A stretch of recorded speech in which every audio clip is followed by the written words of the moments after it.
Here we are at the American Legion post number 72 in Saugerties, New York, and it's December, Tuesday, the 20th of December, 2005. And with us today we have Mr. James B. Lemyre. Thank you for coming. Thank you for sharing your story with us. And we're doing this for the Library of Congress Veterans History Project. Now, Mr. Lemyre, were you drafted or did you enlist? I was drafted. Okay. And at the time, you had your choice of Navy, Army, Marines, Coast Guard, which they didn't have that all the time, but I was fortunate. I had a lot of friends who were already in the Navy. My older brother was already in. My younger brother came in after that, so we had three of us in. Okay. So you had a chance to pick the Navy and you chose it.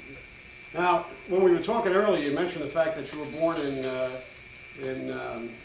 Gravenhurst, Ontario, Canada. Yes. Could you bring us up to date on how you happened to be in the United States?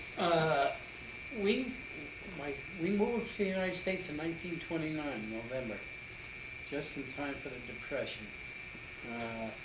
My father was a hog farmer up in Canada, and it got to the point, the Depression hit up there before it hit in the United States.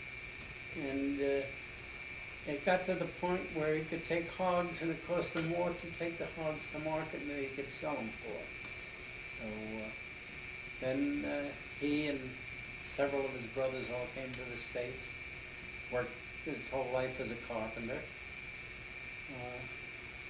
and died at age 66. Where were you living in the United States at the time that you entered the service? Roosevelt, Long Island. You were on Roosevelt, Long Island. And you mentioned earlier that you wound up first going to boot camp at Great Lakes. Great Lakes Naval Recruit Training Center by Chicago, right? Right. How was that experience? Tell us about that. Oh, that was fine. Yeah. That was fine. Yeah, no problem. We were there, 12 weeks or whatever it was, and left there and went from there out to Camp Shoemaker in Pleasanton, California. What time of year was it when you were in Chicago? During the summer. Oh, the summer. I went in July and wound up in California in October. And then from there overseas. What did you do in Camp Shoemaker? Did you have special training there? Or? No. You were just, it was a receiving station to be sent overseas. We left out of Port Hueneme in California, went to Lemyre, New Caledonia, on the Liberty ship. Were they concerned about Japanese submarines crossing the Pacific? No, not until we got to Fiji. But the rest of the way, no escort, no nothing. We got to Fiji and we picked up an escort into Lemyre. Then you got to Lemyre and you were assigned to your ship? I was there for about maybe 2 weeks. And I picked up my ship. And that ship was the Zeal. USS Zeal. Yep. AM-131. AM-131. The minesweeper. Minesweeper, yeah. I had no idea what a minesweeper was till I got on board. As a matter of fact, strangely enough, I was in Lemyre, New Caledonia, which was a naval receiving station 131. And then I got my orders to go to Zeal 131. So I said, I'm leaving 131, I'm going to New Zealand. And they took me in the harbor, put me on the Zeal. Within a couple of days we had a typhoon, which was tremendous. And from there on, it was Pacific. We came back from the Pacific in December of '44, and went to Portland, Oregon, refitted the ship, and from there went down through California to San Diego, and left San Diego, and went back out. So you had basically 2 cruises in the Pacific. 2 cruises, during World War II. Second cruise, we wound up in Okinawa. Okinawa. Tell us about both of those cruises. What kind of work did you do on board the ship? I was seaman first class, for a period of time, and then I struck for quartermaster. Hey, when you're seaman first class, you chip paint and paint. That's about it. In quartermaster, you got to steer the ship, right? I did. Yeah, tell us about that. How was that? That I enjoyed. We had several different captains. The first captain we had, he didn't know from nothing about handling a ship. And the next guy we got was just fantastic. First guy could spend 45 minutes tying up a ship. The other guy, he could be done in about 5 or 10 minutes. Excellent, excellent man. Tell us about how the actual work that you did clearing mines. How'd that work? We got into mine sweeping at,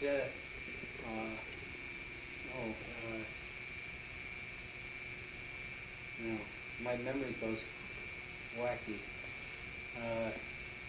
We did a lot of escort duty for a good part of the time that we were out there until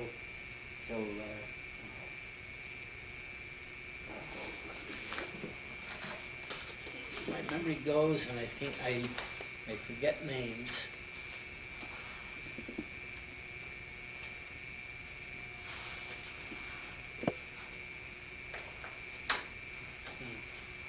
Well, I had another piece in here. There was a map. But, our first action. Yes.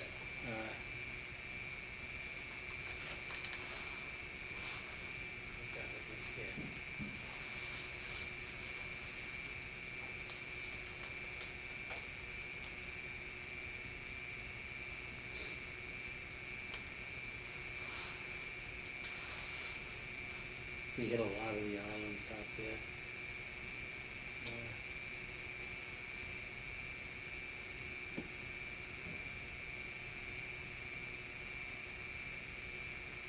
Palau. Oh, Palau. Yeah. That was our first battle. The Marines invaded there? Japanese island? Yeah. Yeah. And how'd that go on? Palau was a terrible, terrible battle. We were there early in the morning, and by that time, the island was nothing but smoke.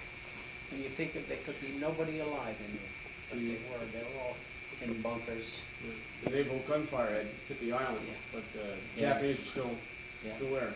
Yeah, the battleships and cruisers were off.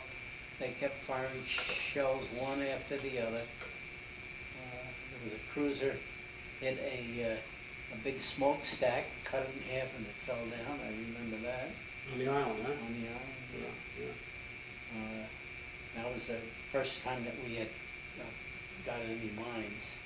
And so you were clearing Japanese mines? Yeah. How'd they actually go about clearing the mines? It's an operation that they don't do that much anymore. You had two cables that came out from the stern, and they had a big steel thing that made them go out to the side. So the cable went out and circled around, and then they were tied across the middle, and there were cutters along that cable. So whenever it comes through, it would hit the cutter and cut itself off, and the thing would rise up to the surface. And there was always one ship behind you which destroyed the missiles. How'd they destroy the mines with gunfire? With anything you had. Yeah. From Thompson submachine guns to 3-inch, 50 and 50 caliber. Hey, you could even shoot a 45 out of it if you wanted. It'd go off, huh? Go off, and that'd be the end of the mine, huh? Yeah. So you did see combat during that time? Yeah, we did. We saw it there, and then we saw it at Leyte. Yeah. And then Leyte Gulf. Now you were involved in the action at Leyte Gulf, huh? Yeah. Yeah. In fact, my ship was the first ship into Leyte Gulf. Really? The fleet followed us. Minesweepers are always the first ones in. Yeah. And they lost more minesweepers than any other ship in World War II. The last one, last ship to be sunk was a minesweeper. It was a minesweeper. Yeah. And you mentioned you were also, so you were at Leyte Gulf when they were landing Army troops there to liberate the Philippines? Mm-hmm. Yeah. And you saw enemy action at that time? Yeah. Yeah. And, that was the first time we'd seen the kamikazes. Mm. They hit, I forget what ship they hit. That was one of the big ships. And that was in somewhere in Leyte Gulf. Mm-hmm. That was our first time we'd seen it. That was the first time we heard about kamikazes coming in. Yeah. Yeah. And you also were at Okinawa as well, right? Yeah. Uh-huh. Yeah, we shot down a plane. We shot down a plane in Okinawa. Japanese kamikaze aircraft? Yeah, they were, at that time, Yeah. they were all They were all kamikazes. kamikazes. Yeah. But he come down our starboard side, circled around, and as he was going down our starboard side, we got him 20 millimeters, and he went down. Yeah. Then we had another one, where another plane came down our starboard side, circled around, and came back over top of us. I figured, boy, get out of here. I climbed under a minesweep gear because I figured he was going to drop a bomb on us. And there was a DE up forward of us. Destroyer escort. Destroyer escort, and he was heading for that. I guess he figured if we hit them, we might hit the DE. Mm-hmm. But as he was coming in on a DE, they were just going to general quarters, and they got him with one shot. Aft gun. And he went down. We hunted all over. We looked for the pilot or anything else. Mhm. And found it. Now, did you have casualties in your unit? People get hurt? We had 2 men that got injuries, not bad. In fact, the one guy finally got his Purple Heart about 50 years after he got out of the Navy. One of the guys did a lot of talking on the phone and writing and whatever, and proved them. And why he didn't get it aboard ship, I don't know. Did this result from enemy fire? Yeah. Was It was a piece of shrapnel came down Uh-huh. and got him in the back, Yeah. and our medical man took it out. Mhm. You know, it wasn't really bad, Yeah. but took 50 years to get it. So, That was a result of Japanese bombs? Yeah. Okay. hey, the shrapnel could have been an American shrapnel too, for that matter. Who knows? Yeah. Now, you received a number of medals there. We talked about that before. You got the American Campaign Medal. Yeah. And that's, I guess, in the American waters. Yeah. Primarily? Yeah. Mhm. And also the Asiatic and Pacific Campaign Medal. Right. And I think we had 4 stars on that. there were 4 battle stars for the battles you were in. Yeah. And that would probably include Ulithia, Palau, and Yeah. Leyte Gulf, and Right. Okinawa. Mhm. Yeah. Okay, now you also got the China Service Medal, I see. Yes. How'd you get the China Service Medal? We did a lot of minesweeping in the South China Sea. With minesweepers, you couldn't see them from one end to the other. And God knows how many mines we got. There were a lot of anti-submarine mines there. They were after the Japanese subs coming out of Japan. And you were lined up one after the other in a big sweep, and they had other ships behind destroying the mines after they were cut. And I guess in connection with that, you also got the Republic of China Medal for World War II. Yeah. And the Republic of China Taiwan Mutual Taiwan, Defense yeah. Medal. Mhm. Yeah, that's it. In fact, I went into New York City, a year or 2 ago. My son came in with me, Mhm. and we met the Chinese ambassador to the United States, and he gave us a medal, and they gave us dinner Wow, in a Chinese restaurant in New York. very nice. Very nice presentation. You also received the Republic of the Philippines Presidential Unit yeah. Citation, Yeah. and you're entitled to the Philippine Liberation Medal. I should write to them. Yeah, let's do that. You also got the World War II Victory Medal. Yeah. And the Combat Action Ribbon, the Right. Navy Marine Corps Combat Action Ribbon. Yeah. And then you were also awarded the Medal for Merit by New York State Yeah. as a result of your World War II service. Right. Now, during the time that you were in service, how did you stay in touch with your family? Letters. Letters? Yeah. And when you were home, I guess you got a chance to do some leave, right, at home? Yeah, Yeah. yeah, I had, we came back to the States for rehabilitation of the ship, and I got 30 and 8, Uh-huh. which was nice. Yeah. So you got to go from the West Coast back to... I flew from Portland, Oregon to LaGuardia. Oh, yeah, LaGuardia, yeah. And, And your family was still living on Long Island? yeah. Was that a military flight? No, No, no, it's that a was civilian civilian. flight, yeah. Then I went back, flew back. I couldn't, the day I was leaving to go back, flights were all canceled, and I took the train out to Chicago, and then caught a plane from Chicago back into Portland. Now, generally speaking, while you were in the service, how was the food? All right, Yeah. except, it was in the refrigerator for a long time. Hey, you got your eggs on Sunday, Uh-huh. but they didn't taste much like eggs. Not like you got it home. But I shouldn't complain, we did a lot better than the guys in the Army and in the Marine Corps. Did you have enough? You had plenty of supplies of everything you yeah. needed? Yeah, we would stop every once in a while, pick up supplies. Uh-huh. While we were there around Guadalcanal, we picked up a Japanese sub and dropped charges in that. But we never found any oil slick or anything, so we didn't know whether we got it or not. Yeah. So, Is there anything you did particularly for good luck? no. Keep your mouth shut and do what you're told. Yeah. That always works. Did you have any entertainment, or did people have ways of entertaining themselves? I missed it. Half the ship got to see Bob Hope. Uh-huh. I forget what island it was on. Uh-huh.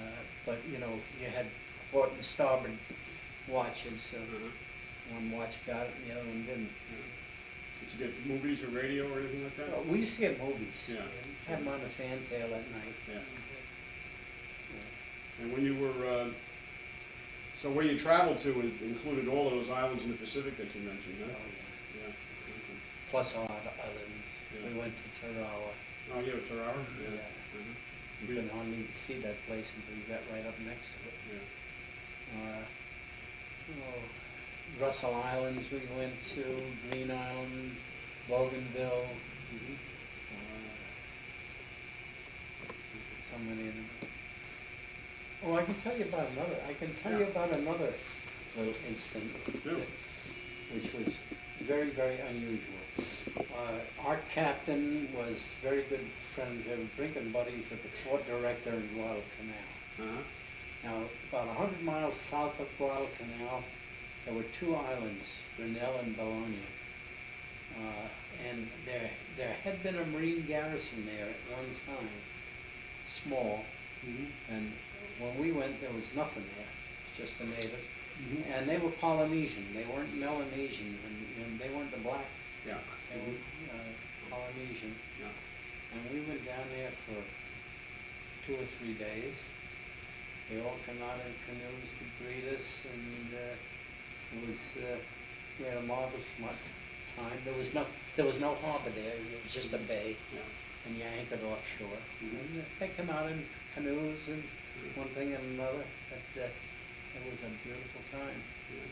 So you had a little special leave Yeah, time, huh? so, yeah, we were, I guess, 3 or 4 days there. The native chief there apparently had been bitten by a snake, and we brought him back up to Guadalcanal. He came aboard ship with us, took him up, I guess, for hospitalization. Mhm. And that was a nice trip Yeah. that very, very few people ever had. Yeah. Yeah. Yeah. I'm going to show some of your pictures here to the camera, okay? Sure. In your manuscript that you gave us. Mm-hmm. Well, on the cover we have a picture of your ship, the USS Zeal.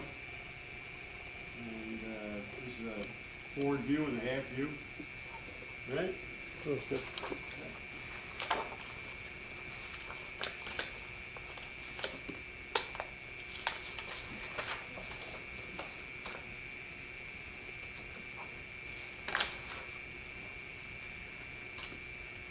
This is a picture here, it looks like of some of the crew on board the Yeah, ship, right? yeah, that was in the end, on fantail.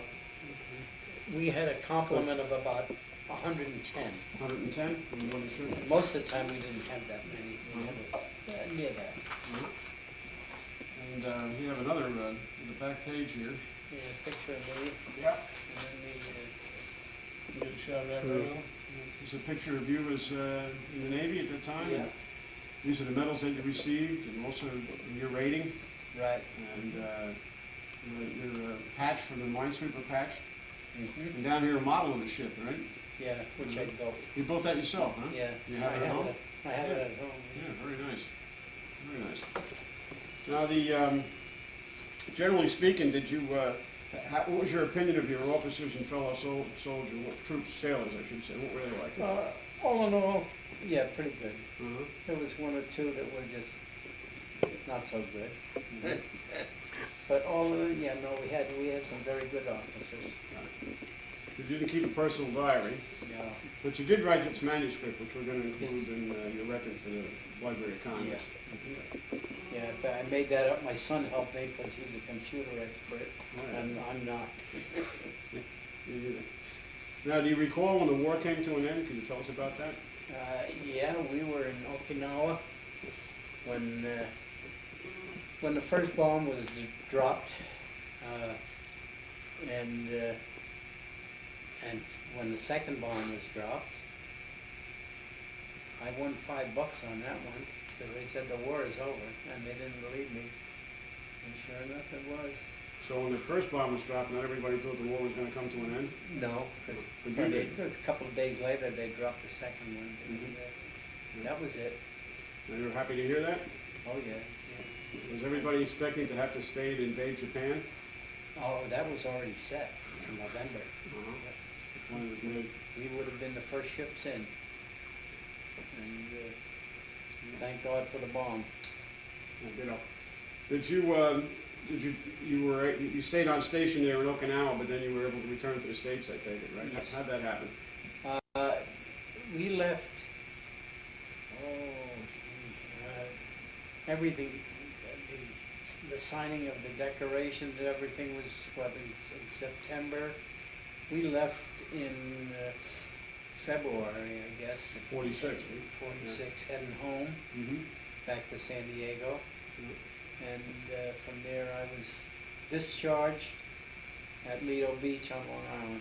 So you went across the country in a train, I guess, huh? Yep, Yeah. on a coach. Coast. Yeah, no sleeping, you slept in your seat. Well, you got discharged from the Navy. Yeah. And what did you do after that? Did you I went to school, went to drafting school, tool design school. did GI Bill? Yeah. Okay. And where was that school located? Hempstead. Hempstead, Long Island. Mhm. Okay. So you became a draftsman. Yeah. Okay. And then you worked at that. Worked at that. Worked as a tool designer for quite a few years, and then I moved up into administration, and I retired after 30 years. Worked for Grumman Aerospace. Oh, Grumman, yeah. Right on up through the Lem. Yeah. Right. So you helped to work on the line, huh? Wow. Did. That's quite a career. Yeah, 14 and that. Yeah, 14. Yeah. Yeah. That's a good point. Yeah. Did you maintain contact with some of your shipmates over Yes. the years? You did. Mhm. Yeah. Quite a few of them. Right. Now they're all starting to die off. Mhm. But we've met, let's see, I think it's about 14 years, every year in a different city, all around the country. Yeah. From Portland, Oregon, we went to Nebraska, we went to Pennsylvania, went to Alabama, and last one I went to last year was up around Boston. In Boston, huh? Okay. Now, you have made, so did you join any military veterans organizations? I did. I went into VFW down in Long Island, and it wasn't that great an outfit. And I haven't been to a meeting in years and years. They still send me stuff, but Yeah. I guess I'm not really a member. So how do you feel like your military experience affected your life overall?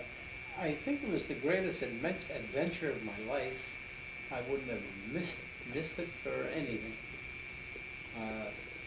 Aside from the battles and that which we survived, yeah, I can't really kick about it. Hey, you did a lot of complaining, of course, but I wouldn't have missed it for anything. Anything else? A lot of good guys, Yep. and most of them I still know. But every year now you get one or two die, and that's about it. And now they're going to have another reunion in April, this coming April in Oregon, and then another one after that in Branson. Oh, yeah. But those I won't go to anymore. I just got to the point where all that traveling and everything. When you hit 80, everything stops. Well, I haven't stopped yet. Is there anything else you'd like to add? That's about all I can think of. Let's say we had some great times. There was another one I should bring up. We wound up in Shanghai, China. Oh, yeah. From Christmas to New Year's in 1945, and had a marvelous time. Beautiful, beautiful city, and it was a great time. We wound up there. We wound up in Japan, in occupation of Japan, and Where in Japan were you? we were up north in Hokkaido. Hokkaido. Honshu and Hokkaido come across there. That's where they have that big tunnel now. Oh, yeah. Between there's 30-some miles long. Yeah. There was a big harbor up there, and we occupied that harbor. What were the Japanese like after the war was over? Hardly even saw them. Like we were up there in Aminato Bay. I never got ashore. I got ashore in Sasebo, but not that much. Not that much. And you were born in Canada. When did you become an American citizen? It's a strange story. I became an American citizen on my father's naturalization. Okay. He was naturalized before 1937. Okay. Then the law changed after that. And we were taking a trip to Spain and Portugal and North Africa, and I had to get my own papers. My, passport? in order to get a passport. Okay. Everybody said, well, you were military, how come you didn't become a citizen? Well, it didn't work that way. I had to go into New York. We were going on this cruise sometime in September. Previous October is when I started, and I just about made it. Had to go into New York, here and there, and finally we got the naturalization. And as a matter of fact, they were going to have me come out to Riverhead for, I guess, one of the last meetings on it. And they said, yeah, all right, you have to bring your mother. I said, my mother's 88 years old, she can't get around. She said, oh, well, you got somebody else? He said, yeah, I have a brother. So my brother came with me. I was naturalized then, and then got my passport. Got a beautiful time in Spain and Portugal. But, it was strange. As far as I knew, I was already a citizen back in 1937 when my father got it. But apparently that didn't. Now they go right through it. Nothing much to it anymore. Well, thanks a lot for sharing your experiences. Okay. Thank you very much. I enjoyed it. Yeah, very nice. Good.